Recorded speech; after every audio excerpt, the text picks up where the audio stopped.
have no basis of knowledge now. You have no credibility whatsoever because you've given up knowledge. I'm saying that I can know things with certainty. That's the difference. God makes me know. He makes you know? Yes, he does. And you know that God exists. You know what an etiology is? Pardon me? You know what an etiology is? Explain it to me. It's basically like a story. So for example, like 1,000 years ago, if we saw the sun, we would be like, all right, like lightning for example. If we saw lightning, we'd be like, oh, that's Zeus.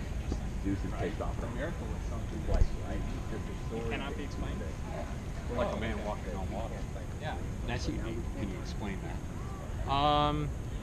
If I had enough science, but I'm not a scientist. You wouldn't be able to explain it with enough science. That's what No, makes because it's observable and repeatable. You weren't there when it started, so you can't know for certainty. And just like I asked this gentleman, I'll ask you, could you be wrong about everything you claim to know? Yeah. Okay, so there's a problem there, sir. Here's the problem, is that you don't live like that. You're not consistent with your worldview.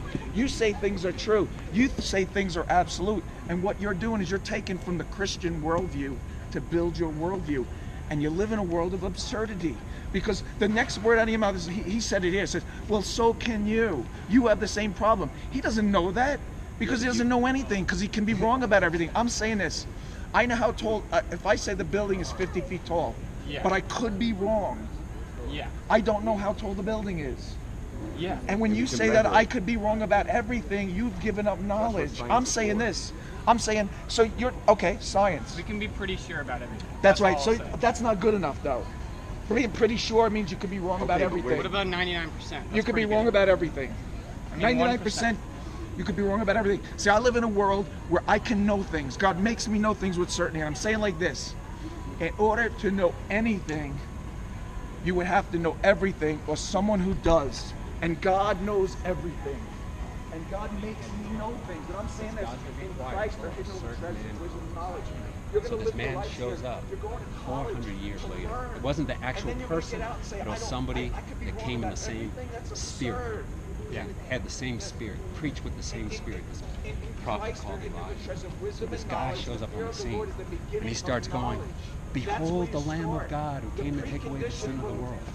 And that person was one that God promised that would come. And that person was Jesus Christ. So Jesus Christ comes. He is unlike God. He was born of a virgin. A miracle that you were talking about. Something that you can't explain. It's not common. It hasn't happened before. It's only happened once. And it happened to Jesus Christ. So Christ comes upon the world. He lives a perfect life, and the Bible says he is God. And he showed himself to be God by walking on water. And turning water into wine. Turning water into wine. It says that he opened the eyes of a blind man. And they questioned the blind man. They said, "Who opened your eyes?" He said, "I don't know the man's name, but this man opened my eyes. His name is Jesus." He found out what his name was later. And he says, "Do you want to be one of his followers?" And they're like, "No." And then he says, have we ever found anybody that's opened the eyes of someone who was blind? And they couldn't say anything because he was the only person that did it.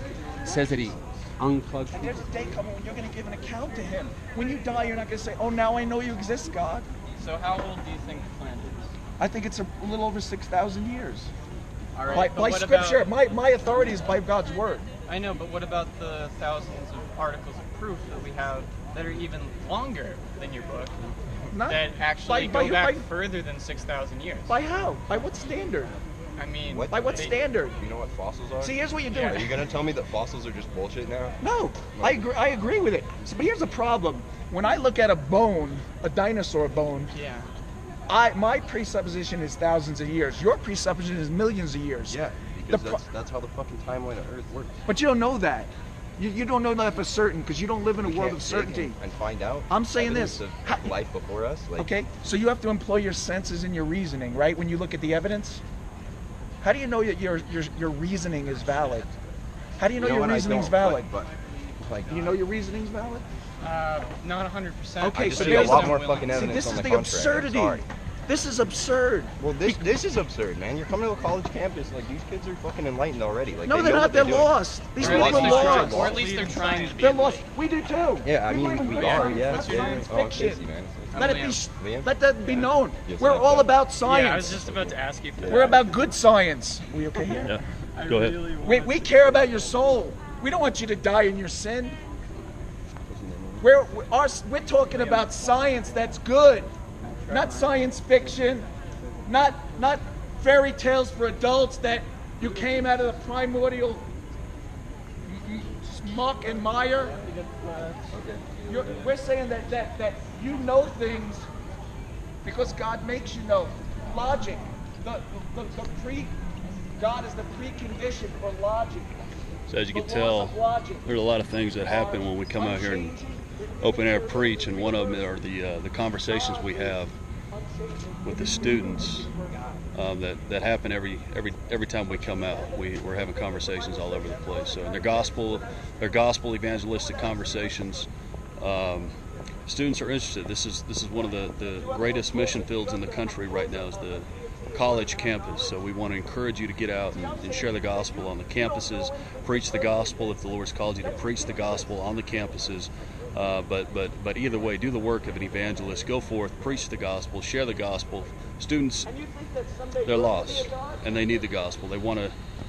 Some out here want to hear the gospel. There are sheep that the Lord's calling, that the Lord's drawing to Himself. But either way, the Lord is glorified when you go forth and share the gospel. So go forth today, share the gospel. When you have to go to the bathroom. You're not a God. You're created in the image of God for the glory of God, but you're not God.